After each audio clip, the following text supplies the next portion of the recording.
Почитувана јавност, би сакал кратко денес пресконференцијата да ја посветам на Академијата за судии и јавни обвинители. Имено, веќе ви е познато дека Министерството за правда на Кренар Лога во координација со Ахмети и со Ковачевски на шверцерски начин во собранието со злоупотреба на европското знаменце го измени Законот за Академија за судии и јавни обвинители и оној главен испит за влез на слушатели во Академијата, кој што треба да се полага само електронски и е европско правило, го сменија и по исклучок ставија дека може истиот да се полага и по писмен пат, затоа што ДУИ, СДСМ и Кренар Лога имаат веќе однапред подготвен список за следните 130 слушатели на оваа Академија кои што треба да бидат идни судии и обвинители. Имам информација од Академијата за судии и обвинители дека овие денови треба да се одржи управен одбор на Академијата за судии, на која што ќе се разгледува и прашањето за тоа кога да се полага овој, според нас, штелуван писмен главен испит за прием на слушатели на Академијата. Она што тие го превиделе во самата Академија се членовите во одредени закони. Имено, во Законот за Академија за судии и јавни обвинители, член 50, е запишано дека слушателот во Академијата заснува работен однос на определено време. Тоа значи дека постапката за полагање на електронски или писмен испит е постапка за вработување во Академијата за судии и јавни обвинители. Истовремено, напоменуваме дека во изборниот законник, во член 8а, е јасно запишано дека од денот на распишување до денот на завршување на изборите не може да започне, ниту смее да проложи било која постапка за вработување. Тоа е наведено во членот 8а од изборниот законник. Ова, како начелен став, го потврди и Државната комисија за спречување на корупцијата 2 дена по распишувањето на изборите.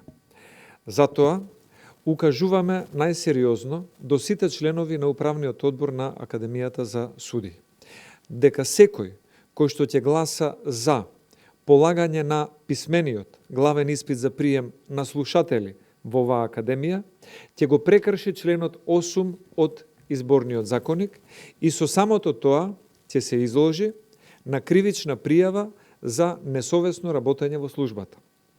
Се надеваме дека директорката Габер Дамјановска знае дека почитувањето на изборниот законник е поважно од желбата на внуката на Рамиз Мерко, господја Ерканда Баута, незаконито да стане судија.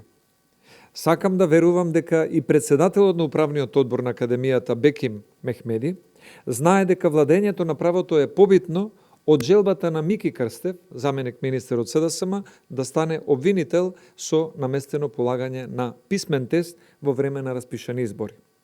И сигурен сум дека државниот обвинител Коцевски знае дека желбата на Мурат Асанов Шабани од Струга да се пикне во обвинителството со полагање на писмен испит во забранет изборен период е законски казниво и за двајцата. Затоа, почитувани членови на управниот одбор на Академијата за судии и јавни обвинители, ви укажуваме дека ќе сносите кривична одговорност доколку гласате за полагање на писмениот испит во време на распишани избори, затоа што истиот е дел од постапка за вработување која што е законски забранета. Размислете, затоа што владењето на правото е многу побитно од кариерата на некои блиски луѓе на Рамиз Мерко. Вие сте судии, вие сте обвинители, вие сте членови на управниот одбор и вашата кариера и денес и во иднина ќе зависи многу од оваа одлука. Затоа што и вие сносите одговорност за одлуките кои што ги носите, особено ако тие одлуки се спротивни на законот. Не се надевајте дека изборната кампања и вниманието на медиумите за тоа кој и каде ќе биде на изборните листи, ќе го заборави овој случај или дека ќе го остави настрана незабележано вашето дејствување како одговорни членови во Академијата за судии. Благодарам многу.